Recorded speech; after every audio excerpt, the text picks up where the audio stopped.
Deus, a tua palavra foi lida, pedimos a graça do Senhor, que o teu Espírito nos auxilie a compreender as tuas lições para o nosso bem, crescimento e santidade.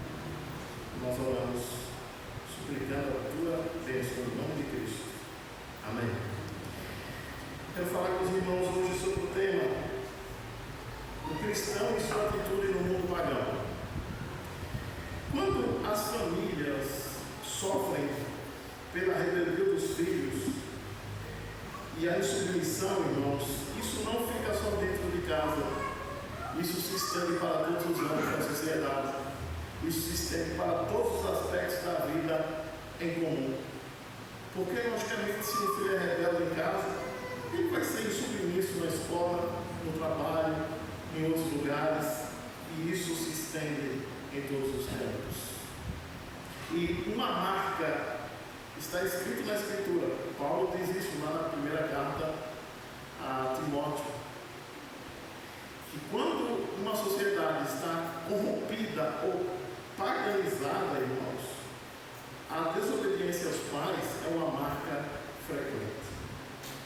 Pedro, até aqui, do verso 1 até o verso 10, ele tratou dos privilégios recebidos pelos crentes.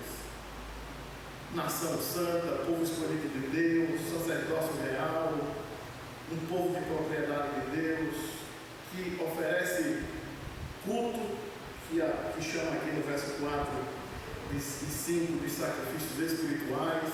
Nós temos acesso à presença de Deus por intermédio de Cristo em todo lugar do mundo. A hora que quisermos, nós temos acesso a Deus. Isso é um privilégio. Agora, falando desse privilégio, Pedro fala dos deveres dos cristãos no mundo. Do versículo 11 até o versículo 12 do capítulo 3, essa seção toda, ele trata de governo, de família, de casamentos. Por quê? Porque essas autarquias ou essas instituições, elas também são administradas por Deus. Família, governo e igreja são orientados por Deus em sua palavra, e então o apóstolo pode nos indicar a maneira correta de como agir em cada uma delas.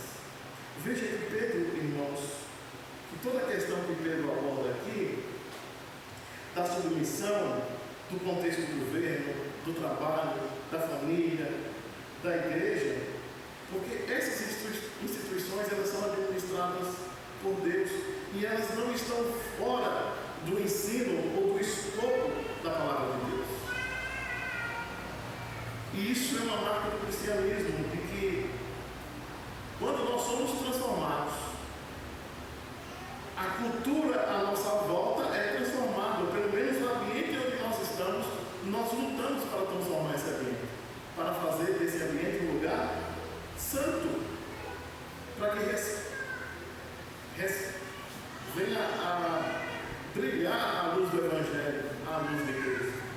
Houve um teólogo chamado, ele era holandês, reformado, presbiteriano, chamado Abraham Kuyper. Ele fala das soberanias das esferas, do Estado, da família e da igreja. Elas existem mutuamente, e elas, por existirem mutuamente, elas não podem entrar em conflito. Quando o Estado diz qual é a religião que o seu filho deve seguir, ele fugiu da sua competência. Ou quando a igreja diz, ou ela impõe quem vai ser o rei, o presidente, o primeiro-ministro que vai governar o país, ela extrapola da sua função. É por isso que a figura que ele fala é muito bela. A soberania das esferas, governo, igreja e família, existem mutuamente e elas não podem entrar em conflito. Cada um dentro do seu campo, promovendo o bem para a sociedade. E um autor mais moderno, chamado David Tripp, ele faz uma pergunta: o que é obediência? Ele responde: obediência é a submissão é a submissão do coração voluntariamente às autoridades que Deus colocou em minha vida. Então, é uma aceitação voluntária de que aquela autoridade sobre nós foi colocada por Deus. E por que Pedro está tratando aqui de questão de submissão e obediência? Porque ele está tratando de um contexto de perseguição. E ele vai falar aqui no verso 11 e 12 que o cristão e sua atitude no mundo pagão deve ser de vida exemplar. Ele diz assim no verso 11: amados, exorto-vos como peregrinos e forasteiros que sois, a vos abstedes das paixões carnais que fazem guerra contra a vossa alma. Quando há um momento de perseguição, um momento de sofrimento, uma das reações que as pessoas têm diante do sofrimento, irmãos, é tentar extravasar isso de uma maneira errada. E Pedro está dizendo assim: olha, meus irmãos, vocês têm que cuidar para que as paixões carnais, as inclinações naturais do vosso coração, elas não apareçam, para que vocês não xinguem os governos, para que vocês não deem mau testemunho onde vocês estão. E ele fala aqui da sobriedade, do espírito resiliente, de uma forma de suportar a adversidade e o sofrimento. E aí ele vai dizer no verso 12: mantendo exemplar o vosso procedimento no meio dos gentios, naquilo que falam contra vós outros, como de malfeitores, observando-vos em vossas boas obras, glorifiquem a Deus no dia da visitação. Pedro está estendendo aqui para que aqueles irmãos, eles pensem: nós não vamos xingar os governos, nós não vamos falar contra as autoridades, porque elas foram instituídas por Deus. Isso faz, irmãos, para cada um de nós ter um pensamento. Numa época em que se incentiva e que se recompensa a rebeldia, onde a rebeldia é aplaudida ou premiada, o cristão é chamado à paz, à harmonia, a viver em paz em todos os ambientes, a ser uma pessoa que testemunhe do Evangelho, que fale de Cristo. Mas isso não quer dizer que você vai ser um cordeirinho subserviente das injustiças ou dos perversos, mas que você seja alguém que dê um bom testemunho nos ambientes que vocês vivem. Teve um comentarista chamado A.W. Tozer, e ele disse o seguinte: para evitar o erro da salvação pelas obras, nós caímos no erro oposto, a salvação sem obediência. Como eu falei do início que os filhos rebeldes é uma marca de uma cultura pagã, o lar é o primeiro lugar onde nós aprendemos sobre a autoridade. Então o pai tem que entender o seguinte: que você não é amiguinho do seu filho, que a mãe não é amiguinha da sua filha. Você é pai, você é mãe, você é uma autoridade dada por Deus a ele para ser um instrumento para educá-lo, para amá-lo, para proteger, para prover a vida dessa criança. Você não é uma autoridade auto-intitulada. Você não bate no peito em casa assim: aqui quem manda sou eu. Não é desse jeito. Mas você entende que porque você é colocado no lar como chefe da casa ou como auxiliadora do esposo, vocês, como pais e mães, vocês são obrigados diante de Deus a cuidar bem dos vossos filhos, a instruí-los na verdade, a fazer com que eles conheçam o Evangelho, para que eles sejam bons homens, boas mulheres, bons cidadãos e cidadãs, e acima de tudo, eles conheçam a Cristo. Então, lembre disso: você é uma autoridade delegada por Deus. A razão de que há muitos filhos rebeldes, irmãos, primeiro por causa da natureza do coração que está em toda pessoa, mas em muitos casos é porque os pais não assumem o lugar de pai e de mãe. É amigo, é amiguinho, não é pai, é mãe. Eu sei que alguns irmãos podem achar estranho o exemplo, mas os irmãos que têm mais de 30 anos ou 40, seu pai não perguntava na hora do almoço: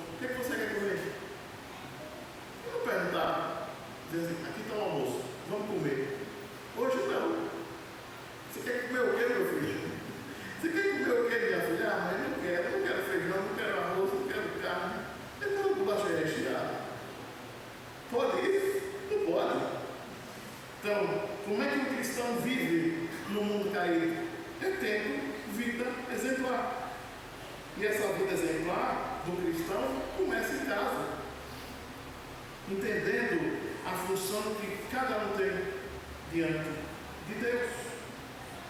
E lembre, cristãos perseguidos, sendo maltratados, Pedro não está dizendo assim: olha, vocês têm que fazer um grupo, promover uma guerra, uma vingança contra esses governadores ou imperadores. Muito pelo contrário, Pedro mostra a coerência do Evangelho.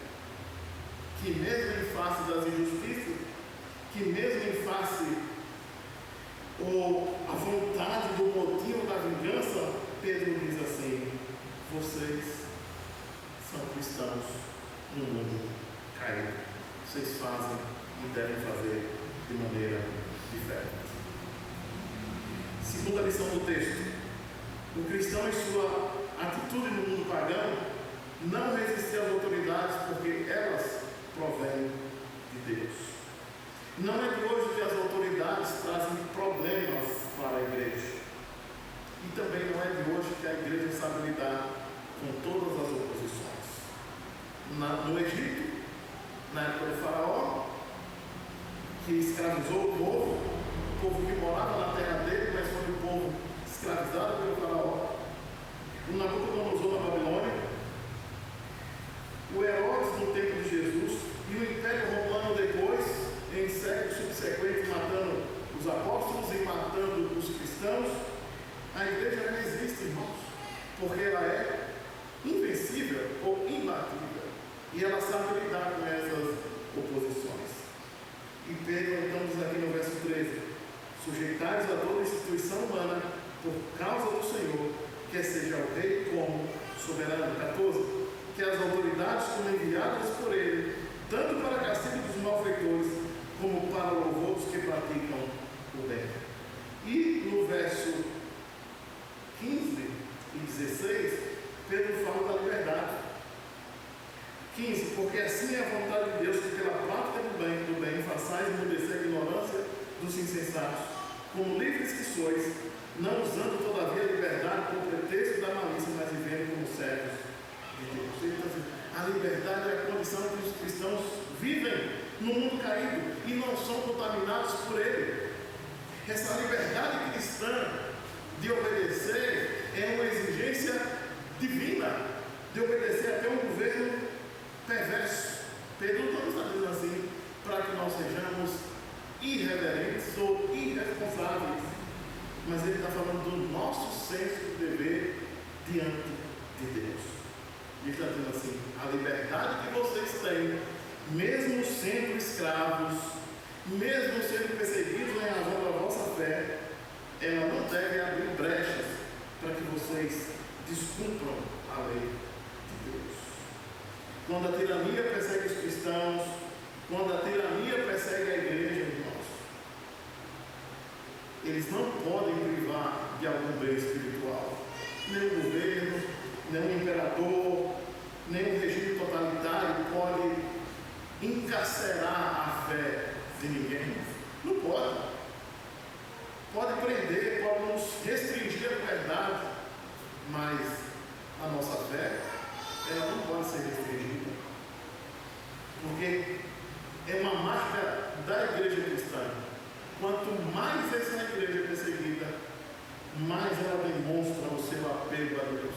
E quanto mais ela é perseguida, mais ela cresce. Isso, irmãos, diz que os poderes, as autoridades, eles não podem agir contra o povo de Deus. No verso 19, Pedro diz o seguinte: porque isto é grato que alguém suporte tristezas, sofrendo injustamente por motivo de sua consciência para com Deus.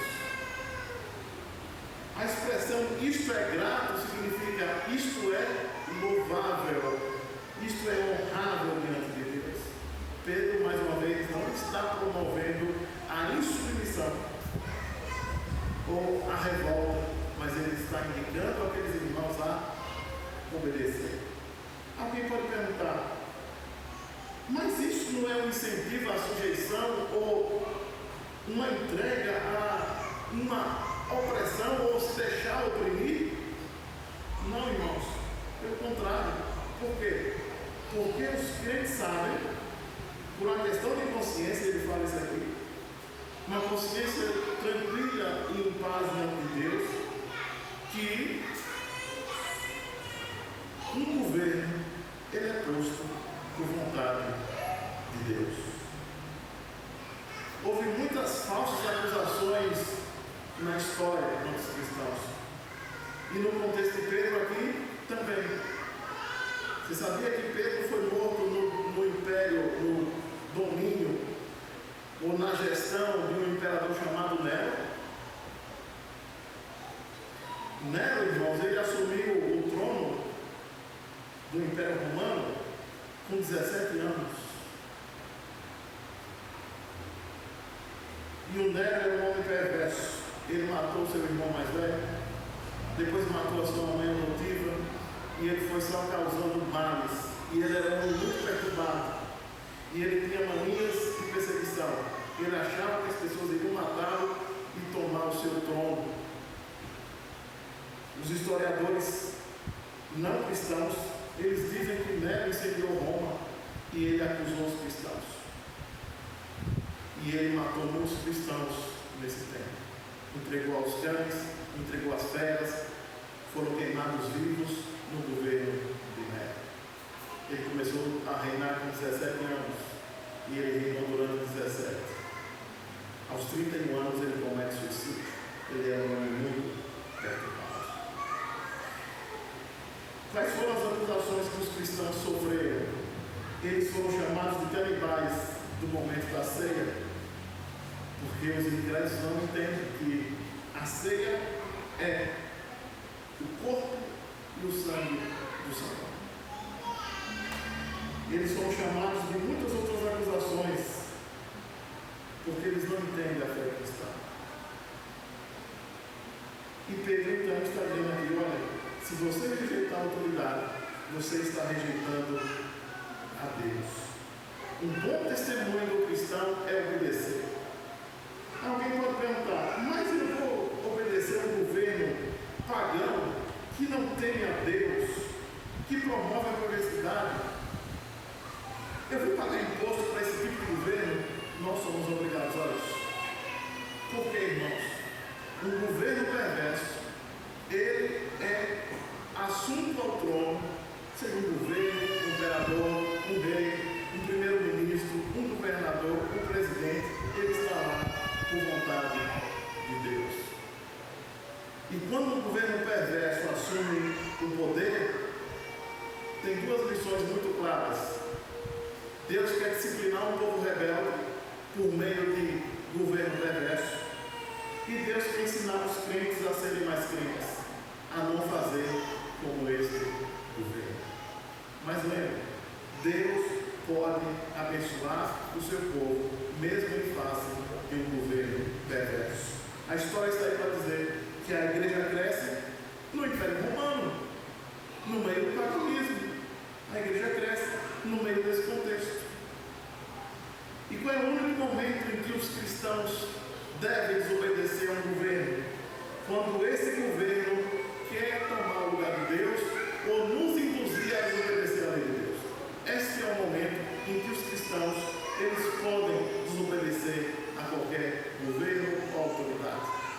Se o seu chefe diz assim, olha, você vai mentir para mim, fazer um relatório falso, não faça, porque existe uma autoridade acima dele. E a história da Bíblia, irmãos, fala das parteiras hebreias. As parteiras hebreias foram convidadas ou invocadas pelo faraó para matar os meninos hebreus. Elas não mataram. Por quê? Porque elas entenderam que Deus está acima do faraó. Muitos outros exemplos. O Sinédrio, ele disse aos apóstolos, o Sinédrio era uma autoridade religiosa, judaica. Disseram para os apóstolos, vocês não podem mais falar desse nome, que era o nome de Cristo. Os apóstolos disseram, nós não podemos nos calar diante do que vimos e ouvimos. Importa obedecer a Deus, mas do que os homens. E eles continuaram pregando o Evangelho. Mas lembre, é um dever religioso e é um dever diante de Deus e de consciência para os cristãos obedecerem à autoridade civil, às leis do trânsito, às outras leis que existem. É uma maneira correta de manter a paz e a harmonia na sociedade. É apropriado para o crente pagar imposto e orar pelos governos atuais. E lembre, o governo humano ou qualquer outro governante, eles não são irmãos infinitos. Eles vêm e vão. Eles não são definitivos. Eles finalizam o seu período. Mas lembra, Deus reina para todo sempre. Então, como é que o cristão vive num mundo pagão? Obedecendo às autoridades que foram constituídas por Deus, mesmo que ela seja perversa. Não é muito agradável, né? Não é muito para nós, assim, de uma maneira da nossa lógica, pensar como é que o governo pagão, que é contra a vida, que é contra os valores que nós defendemos, a gente vai obedecer, porque é um princípio maior sobre ele, que é Deus e a sua palavra. E a uma terceira lição aqui do texto: como é que o cristão, em sua atitude no mundo pagão, seguindo o mesmo viver que Cristo teve? Pedro nos fala, irmãos, que Cristo, sendo humilhado na cruz, ele não clamou por vingança, que não houve malícia na sua boca ou palavras enganosas, mas Cristo entregou tudo na mão do Pai. Verso 21. Porquanto, para isto mesmo fosse chamados, pois que também Cristo sofreu em vosso lugar, deixando-vos exemplos para seguirdes os seus passos, o qual não cometeu pecado, nem dolo algum se achou em sua boca. Então Pedro está lembrando aqueles leitores que antes do sofrimento deles, antes da perseguição que eles têm e tiveram, Cristo sofreu antes. E Cristo deu um bom exemplo diante dos perversos. Ele não evocou nenhuma palavra enganosa na sua boca. Ele não amaldiçoou nenhuma autoridade. Então Pedro está dando esse exemplo de Cristo aqui para nós. E ele está dizendo assim: vocês têm que seguir os passos de Jesus. E Pedro poderia encerrar essa sessão, irmão, sobre a liderança muito bem, tranquilamente. Mas Pedro vai além. Ele traz um exemplo sobre a morte de Cristo. E ele fala por 3 vezes no texto que Cristo morreu. Isso é ênfase.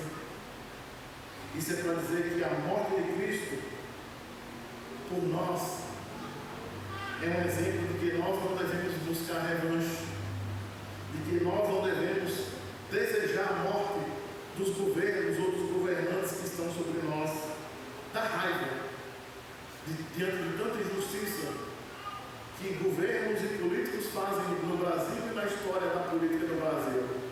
Mas nós somos impedidos diante de Deus de desejar que eles sejam, de que eles tenham algo mal sobre eles, desejar o mal para a vida deles. A morte de Cristo indica a maneira como nós devemos viver, diferente de um mundo que está totalmente caído e tomado pelo pecado. Aqui o propósito de Deus para nós, irmãos, é um compromisso apoiado na morte de Cristo. O propósito de Deus para nós é declarado para que nós morrêssemos para o pecado. Cristo morreu na cruz por nós. E vivêssemos para quê? Para a justiça, para a retidão. Verso 23. Pois ele, quando trajado, não revidava com traje, quando maltratado, não fazia ameaças, mas entregava-se àquele que julga retamente. 24. Carregando ele mesmo em seu corpo sobre o madeiro os nossos pecados, para que nós, mortos para os pecados, vivamos para a justiça, por suas chagas fostes sarados. Ele fala de autoridade, ele fala de perseguição, ele fala de igrejas que sofrem, e aí ele fala sobre a grandeza da cruz e a restauração do pecador na cruz do Calvário.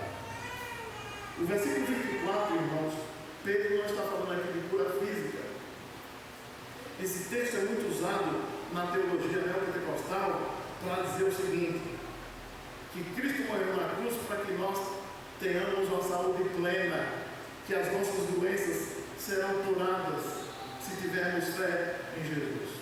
Ele não está dizendo isso. Se Deus quer dar saúde para alguém, curar uma doença terminal, de uma doença terrível, Ele faz, sendo crente ou descrente. Mas o propósito de Pedro aqui é dizer o seguinte: que existem feridas na alma, na consciência, no coração das pessoas. Elas são marcadas por um passado de pecado.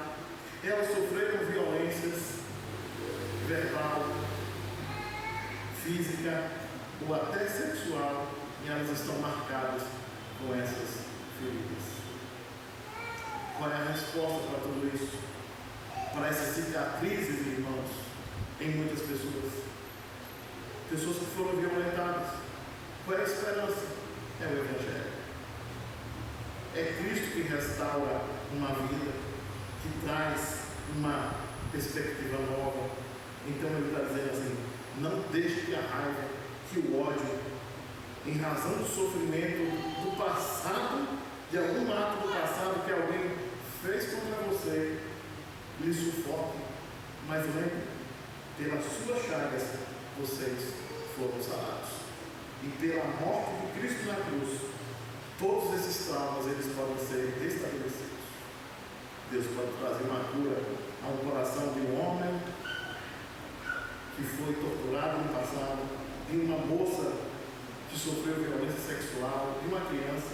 O Evangelho ele restaurou. É isso que Pedro está dizendo aqui.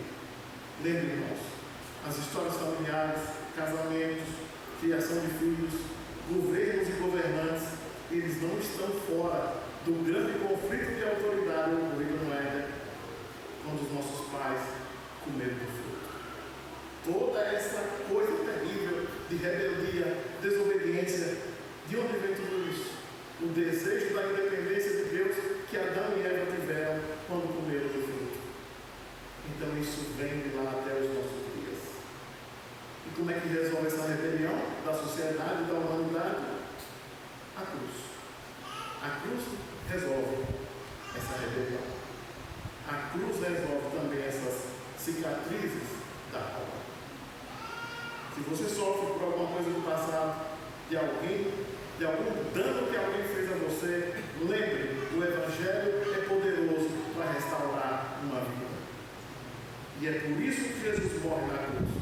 Não para que você viva desejando vingança, desejando revanche, retribuição àqueles que lhe fizeram mal, mas que você viva para a justiça, que você viva para a verdade.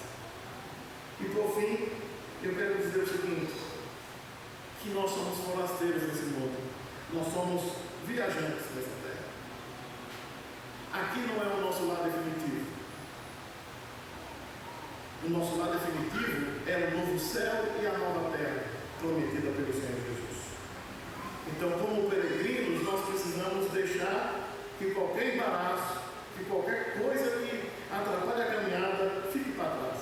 E é por isso que ele diz assim, verso 11: exorto-vos como peregrinos que sois, a vos absterdes das paixões carnais.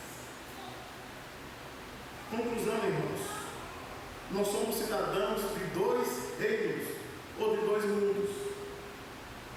Nós somos cidadãos deste mundo, nós pagamos impostos, votamos, obedecemos às leis, nós temos deveres espirituais, nós congregamos na igreja, mas nós somos cidadãos do reino que será implantado na volta de Jesus. E como cidadão desse novo reino, nós não podemos deixar de pensar do nosso papel numa sociedade que nós vivemos.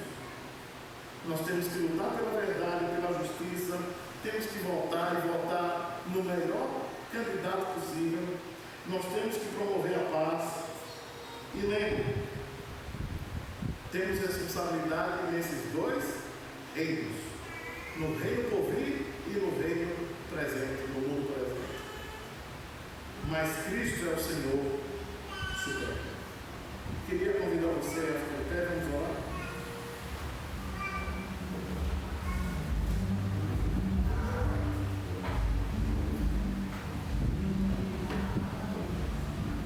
Deus, obrigado pelo teu Filho, o nosso Redentor, que veio ao mundo, entregou sua vida por nós. Ele dá esperança, ele dá alegria, ele pode, Deus, estabelecer e restaurar vidas. O Evangelho é uma boa notícia de todo dia. Deus, desejamos que o Senhor nos dê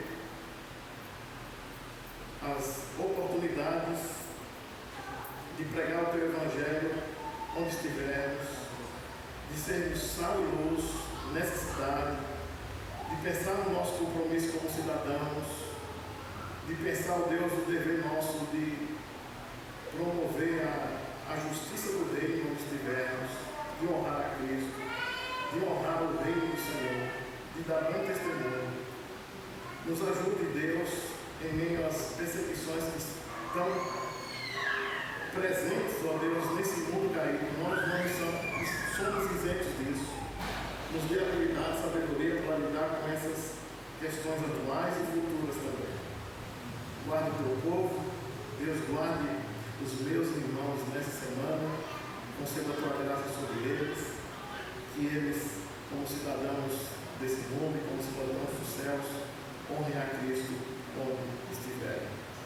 Que o Senhor Deus os guarde e provenha, que os seus planos e planejamentos dessa semana sejam executados e que o Senhor seja glorificado. E assim, meus irmãos, que a graça do Senhor Jesus, o nosso Redentor, o amor de Deus, o nosso Pai, a companhia consoladora do Espírito Santo, seja sobre vós, eleitos de Deus, hoje e para todo sempre. Amém.